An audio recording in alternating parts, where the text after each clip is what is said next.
નમસ્કાર દર્શક મિત્રો, સેવા સમાજ ન્યૂઝમાં આપનું હાર્દિક સ્વાગત છે। વડોદરામાં આંગણવાડી બહેનોનો ગજતો વિરોધ। નવીન કલેક્ટર કચેરીએ મોટી સંખ્યામાં પહોંચ્યા, માંગણીઓ ન સ્વીકારાય તો ભૂખ હડતાલની ચીમકી। વડોદરા શહેરમાં નવીન કલેક્ટર કચેરી ખાતે આજે આંગણવાડી બહેનો મોટી સંખ્યામાં એકત્રિત થઈ પોતાની પડતર માંગણીઓ સાથે જોરદાર રજૂઆત કરી હતી। શહેર તથા જિલ્લાના વિવિધ વિસ્તારોમાંથી પહોંચેલી આંગણવાડી કાર્યકર બહેનો દ્વારા સરકાર અને પ્રશાસન સમક્ષ પોતાની માંગણીઓ તાત્કાલિક સ્વીકારવાની માંગ ઉઠાવવામાં આવી હતી। આંગણવાડી બહેનોનું કહેવું છે કે લાંબા સમયથી તેમની અનેક પડતર માંગણીઓ બાકી છે, પરંતુ વારંવાર રજૂઆત કરવા છતાં હજુ સુધી યોગ્ય નિર્ણય લેવામાં આવ્યો નથી, જેના કારણે બહેનોમાં ભારે રોષ જોવા મળ્યો હતો। આંગણવાડી બહેનોએ સ્પષ્ટ ચેતવણી આપી હતી કે જ્યાં સુધી તેમની માંગણીઓ સ્વીકારવામાં નહીં આવે ત્યાં સુધી નવીન કલેક્ટર કચેરી સામે ધરણા પ્રદર્શન ચાલુ રાખવામાં આવશે, સાથે જ જરૂર પડશે તો ભૂખ હડતાલ પર પણ બેસવાની ચીમકી આપવામાં આવી હતી। આ સમગ્ર વિરોધ પ્રદર્શન દરમિયાન મોટી સંખ્યામાં આંગણવાડી બહેનો હાજર રહી પોતાના હક્ક માટે નારા લગાવ્યા હતા અને તાત્કાલિક ન્યાયની માંગ કરી હતી। હવે પ્રશાસન આ મુદ્દે શું નિર્ણય લે છે તે જોવાનું રહ્યું।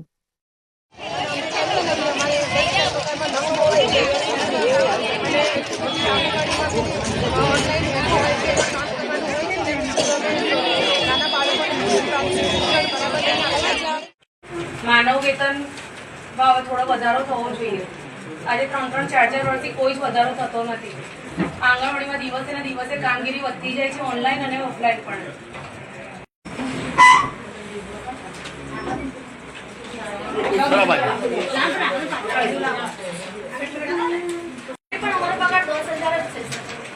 અમારે આટલી મોંઘવારીમાં વસ્તુઓના ભાવ વધે છે પણ અમારો પગારમાં વધારો કરો।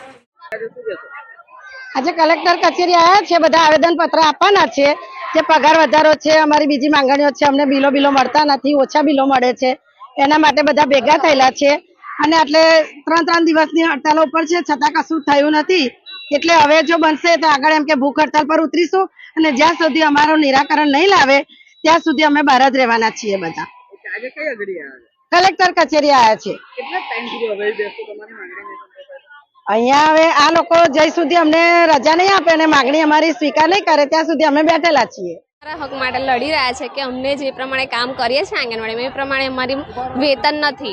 હું જ્યારથી આંગણવાડીમાં હાજર થઈ છું 2022 થી લાગી છું ત્યારથી મારા કાર્યકર બેન હતા ને તો મારે તો આંગણવાડીમાં બધું જ કામ કરવું પડતું હતું, ચાર્જ વાળું બધું, પણ તો પણ અમને મળતું હતું તો એટલું જ જેટલું હેલ્પરનું હોય એટલું। તો 2022 ને અત્યારે 2026માં કેટલો ફરક છે, મોંઘવારી દિવસે દિવસે વધતી જાય છે। તો સરકારે વિચારવું જોઈએ। એમને એવું થાય છે કે અમે લોકો બાળકનું પોષણ અટકાવ્યું છે તો એ લોકો અમારું શોષણ કરે છે એ સરકારને નહીં દેખાતું કે એ લોકો અમને અટકાઈ રાખ્યા છે કે જે પ્રમાણે કામ કરે છે એ પ્રમાણે વેતન આપે।